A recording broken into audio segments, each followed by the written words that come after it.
Hello ভালোবাসার বন্ধুরা, আপনারা কেমন আছেন? অবশ্যই আপনারা ভালো আছেন। আপনাদের দোয়া আমিও ভালো আছি। আপনাদের মাঝে আমি রফিকুল। আজকে আবার এই আলোচনা করব পাঠান মুভি নিয়ে।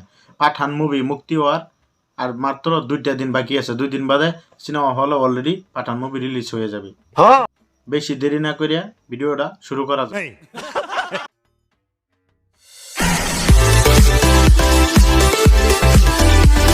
যারা যারা পাঠান মুভি নিয়ে সমালোচনা করছিল যে পাঠান মুভি বয়কট করা লাগে, পাঠান মুভি সিনেমা হলও চলবে না, সিনেমা হল ভাঙ্গিয়া ফেলাবে, জ্বালাই দিবে, কত আলোচনা ছিল। একদম সিনেমা মানে পাঠান মুভিটা চলতেই দিবে না। দেখুন ভালোবাসার 2টা দিন অলরেডি বাকি আছে, পাঠান মুভি মুক্তি পাবে। যারা যারা সমালোচনা করছিল পাঠান মুভি চলতে দিব না, এটা বয়কট করতে লাগে, কি হইলো? বুড়া আঙ্গুলি দেখাইয়া 2 দিন পরে পাঠান ছবি রিলিজ হবো। 2টা दिन बाकी আছে। কিছু কিছু মানুষ তো কইছে পাঠান মুভি रिलीज नहीं होने देंगे, सिनेमा हॉल में आग लगा देंगे। भाई तुम लोग को बोल रहा हूँ मैं, अभी तो क्या हो गया, अभी तो 2 दिन बाकी है। 2 दिन का बाद सिनेमा हॉल में रिलीज होगा। काम छोड़ के ये पठान का पीछे लग गया था तुम लोग। क्या फायदा मिला भाई लोग, क्या फायदा मिला? फायदा क्या मिला? तुम लोग तो थोड़ा मालूम होना चाहिए।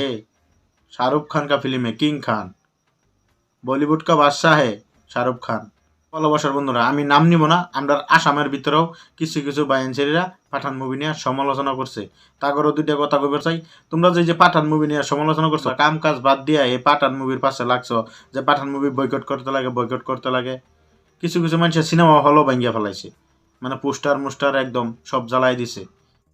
পাঠান মুভি বয়কট করতে লাগে। আর 2টা দিন বাকি আছে, 2 দিন বাদে পাঠান মুভি সিনেমা হলে রিলিজ হবো 25 জানুয়ারিতে। তে ভাই তোমরা কি ফায়দা হইলো? নিজের কাম কাজ বাদ দিয়ে রে ভাই, তোরা আর হিরো পাইলি না সমালোচনা করবার জন্য। শাহরুখ খানের মানুষে বালা পায়, ফিল্ম ভালো হোক কি খারাপ হোক মানুষে এক নজর দেখবই। আমি দেখবো শাহরুখ খানের প্রত্যেকটা ফিল্ম, আমি দেখবো, চাই ভালো হোক চাই খারাপ হোক, শাহরুখ খানের প্রত্যেকটা ফিল্ম আমি দেখবো। কারণ শাহরুখ খানের অ্যাক্টিং আমার কাছে ভালো লাগে। আমার মতন শাহরুখ খানের পাগলা ফ্যান বহুত আছে। চাই ফিল্ম ভালো হোক কি খারাপ হোক এক নজর মানুষে দেখবই, ঠিক আছে? তার প্রমাণ হলো 1,17,000 টিকিট অ্যাডভান্স বুকিং। বলেন কি? পরাই কিন্তু 20 কোটি টাকার মতন আয়ও করে ফেলাইছে সিনেমা মুক্তির আগেই পাঠান মুভিটাই। ঠিক আছে, শাহরুখ খানটা নিয়ে তোমরা সমালোচনা করে কিছু লাভ হইল না। ঠিক বলেছো তুমি, ঠিক তো দাও কেন?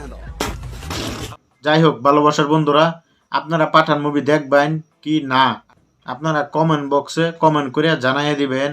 হ্যাঁ ভালোবাসার বন্ধুরা, সিনেমা হইলো এন্টারটেনমেন্ট দেওয়ার, বড় ডাইরেক্টররা কোটি কোটি টাকা খরচ করে সিনেমা বানায় শুধুমাত্র মানুষকে এন্টারটেনমেন্ট দেওয়ার জন্য। অ্যাকচুয়ালি সিনেমা এন্টারটেনমেন্ট হিসাবেই নেওয়া উচিত, অ্যাকচুয়ালি সিরিয়াসলি হিসাবে নেওয়া লাগে না। হ্যালো ভালোবাসার বন্ধুরা, আপনারা যদি ফেসবুক পেজেতে দেখুন পেজটা ফলো করে দিবেন, আর যদি ইউটিউব চ্যানেলতে দেখুন ইউটিউব চ্যানেলটা সাবস্ক্রাইব করে দিবেন। এইখানে আপনাদের কাছে আশা রাখিয়া তাহলে আজকের মতন বাই।